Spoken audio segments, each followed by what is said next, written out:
Este segundo espacio que vamos a tratar un poquito sobre la Virgen María, ya hemos visto el lugar experiencial de Francisco con María, que es Santa María de los Ángeles, lo que nosotros conocemos popularmente como la Porcíncula, porque era una pequeña capilla que pertenecía a los hermanos benedictinos en la planicie de Asís, fuera de la ciudad, y que este lugar, después de aquella experiencia que tiene Francisco en San Damián, que le habla el Cristo, es uno de los lugares también donde él, su experiencia franciscana nace.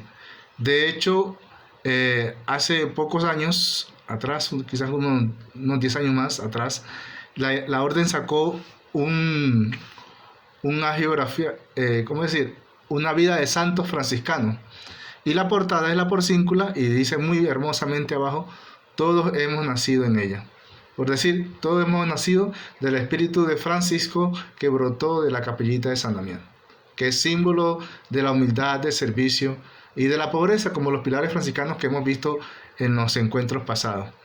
Y cómo nos permite esa experiencia con María que tuvo Francisco, a tal grado que pocas veces uno escucha a Francisco decir que se apropien de algo.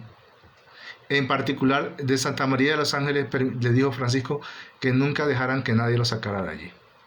Entonces, de esta manera, la experiencia de Francisco comienza y nace, digamos, de un lugar geográfico, pero también se va expandiendo en la orden a través de los diferentes hermanos que se van desarrollando. Y de igual manera va en particularizándose, aunque cada uno a su manera, pero todos conservan como un espacio en común dentro de la espiritualidad, un elemento o elementos comunes dentro de la espiritualidad. Hay que destacar que para San Francisco, María en primer lugar es madre, madre de Dios, madre de Jesús, madre de la encarnación del Dios hecho hombre. Y eso se desprende de manera tan radical que cuando San Francisco va experimentando la devoción a María, lo hemos escuchado, para Francisco María tiene varios rasgos, pero es fundamental es su maternidad. Y entre estos rasgos de Francisco, que ve Francisco en María, es que ella es sagrario. Es como en su vientre llevó al Salvador, es el primer sagrario, el más importante, porque es el que da apertura a este don hermoso que es la encarnación, que veremos más adelante con profundidad. También María, como Madre de Dios, es esposa del Espíritu Santo, porque a través del Espíritu Santo es que ella concibe y que nos da la gracia de la concepción de su Hijo. También la Virgen María en Francisco es Madre hecha Iglesia. Y como veíamos en la oración que iniciamos, ahí la menciona.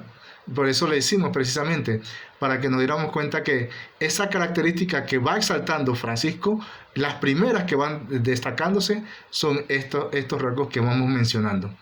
Para Francisco también es la primera discípula, pero ese discipulado para Francisco es la que vive en primera instancia ese gran valor de la pobreza. María la pobre. Nos da entonces estas tres características, y habrán otras más, pero quizás las que se van desprendiendo de esa devoción de María, que es madre, que se transforma en un sagrario, en que es esposa del Espíritu Santo, en que es hecha madre iglesia, y también la Virgen pobre que vivió pobre, así como le enseñó a vivir esa pobreza que es la virtud más grande, una de las virtudes más grandes que destaca Francisco de su Hijo, que es Jesús. Entonces, eso a nosotros le hace participar todas estas virtudes que destacan de María, las fundamentales de su maternidad, que se desprende todo el franciscanismo y la mayoría franciscana, son que María es la que hace presente el don de la encarnación de Jesús. Y es la que con el Espíritu Santo hace posible que se encarne. Entonces ella entra en esta otra dimensión que es corredentora. Es posible la redención porque María permitió que naciera Jesús en su vientre. Entonces, estos dos rasgos, vamos a ver lo que de alguna manera salen en todos los demás franciscanos que van haciendo, desarrollando teológicamente también estas características de María. Por eso, para Francisco, entonces, ¿cómo no dar preponderancia a aquel lugar donde le recuerda el don de la encarnación que se hizo posible de María en la porcíncula?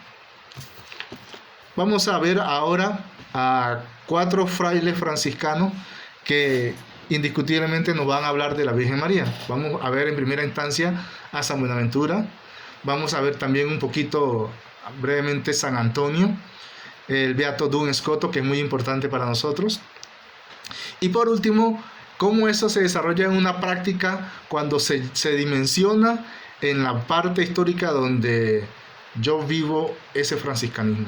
Lo veremos con San Maximiliano Kolbe. Bueno, San Buenaventura se destaca por ser teólogo, por escribir, por ser un místico, y él siempre recomendaba vivamente que se rezara el Ángelus. ¿Qué es el Ángelus? ¿Cómo nace el Ángelus?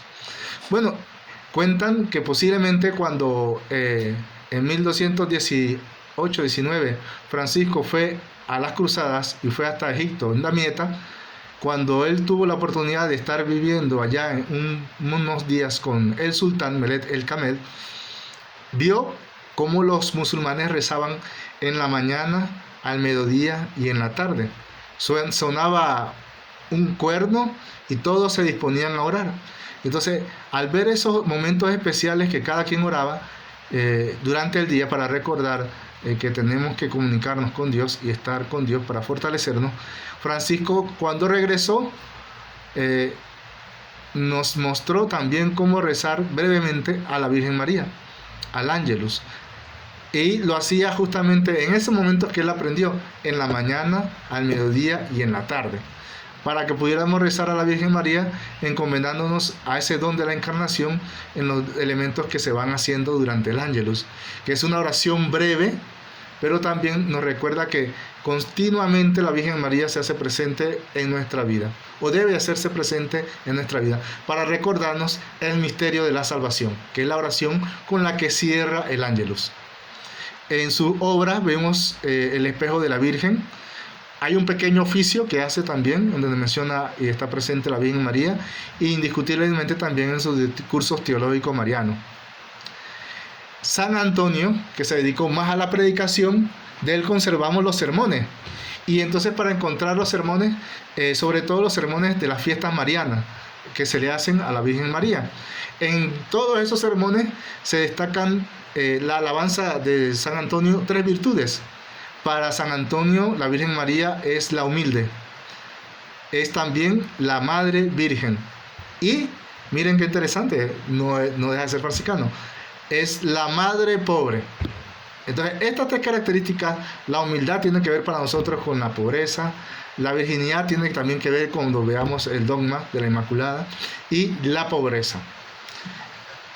En el siglo XIV vamos a encontrar al beato Duns Scoto, que es un fraile franciscano de Inglaterra, pero él directamente es de otra sección, como lo conocemos hoy, Escocia, por eso el apellido del Scoto, y de ese Scoto su pueblo es Duns, por eso que le conocemos como Juan Duns Scoto, es el nombre, su pueblito y la ciudad. Duns Scoto, que pertenece a la escuela franciscana de Oxford, desarrolló las bases teológicas para el fundamento de lo que hoy conocemos como la Inmaculada Concepción, y luchó toda su vida y lo rebatió. De hecho, yo les dejé a ustedes un pequeño video, si no me equivoco, sobre, vamos a dejarlo también posteado, para que ustedes puedan ver un extracto de lo que fue la discusión, porque tuvo que defenderlo, ¿verdad?, sobre el dogma de la Inmaculada. Esto no es que lo inventamos los franciscanos, hay una devoción de fe en el pueblo, en el medievo, que ya se le hacía muy antiguamente, ¿verdad?, a la Virgen María en su virginidad. Y entonces eso se fue destacando y lo asumió la orden franciscana como uno de los estandartes frente a los que creemos y tenemos devoción de la Virgen María. Y por ello encontramos entonces que él sustentó eso. Imagínense, eso fue en el siglo XIV y fue hasta casi el siglo XIX, hace poco, hace dos atrás, donde se aprobó el dogma de la Inmaculada. Aquí voy a destacar algo. El dogma de la Inmaculada se proclamó en el año de 1854, si no me equivoco. Y entonces, 4 años después, se le aparece la Virgen a Bernardita. Y cuando a Bernardita Subirús le pregunta a la madre quién es ella, la Virgen le dice: yo soy la Inmaculada Concepción. Entonces, eso ratifica. Fue una de las cosas que el párroco de esta niña le hizo creíble que la visión, el encuentro con María era auténtico, porque una niña pequeña en Francia, ¿cómo podía saber de cosas teológicas que apenas hace 4 años se habían dado y que muy pocas veces teníamos la difusión como la tenemos hoy? Y ella conocía. Era muy poco probable que ella supiera de cosas teológicas y mucho más poco probable que supiera de qué se trataba, ¿verdad? Entonces tenemos ese encuentro que nos da fe de este dogma, ¿verdad?, que la Iglesia también ya ha proclamado. Bueno, ahorita vamos a hablar un poquito sobre San Maximiliano María Kolbe. Él es un fraile conventual polaco que en su niñez tuvo una experiencia muy fuerte con María, y cuando él entró al seminario franciscano,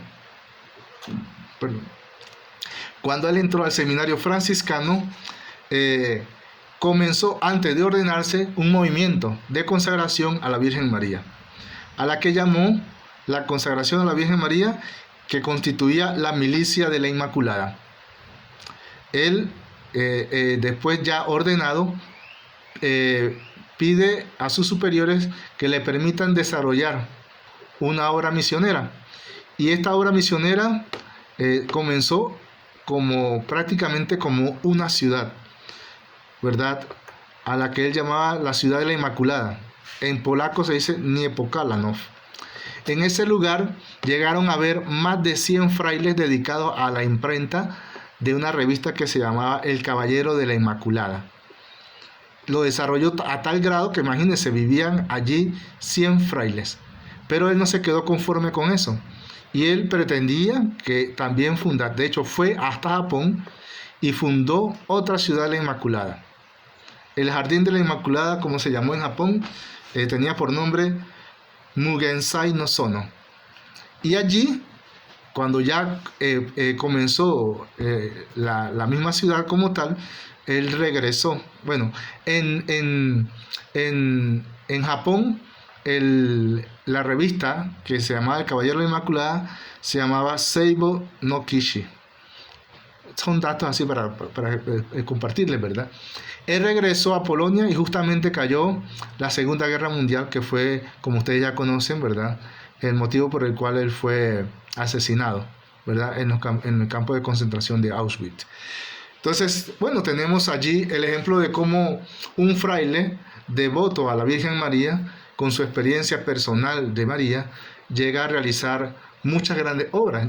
Él no solamente se consagró como milicia de la Inmaculada, no solamente tuvo una ciudad, sino que este Caballero de la Inmaculada era una publicación que se daba para evangelizar a través de la Virgen María, ¿verdad? Y eso, pues, no estamos hablando de 2 siglos atrás, estamos hablando apenas menos de un siglo, ¿verdad?, en donde eso se hizo posible a través de un fraile franciscano que fue gran devoto de la Virgen.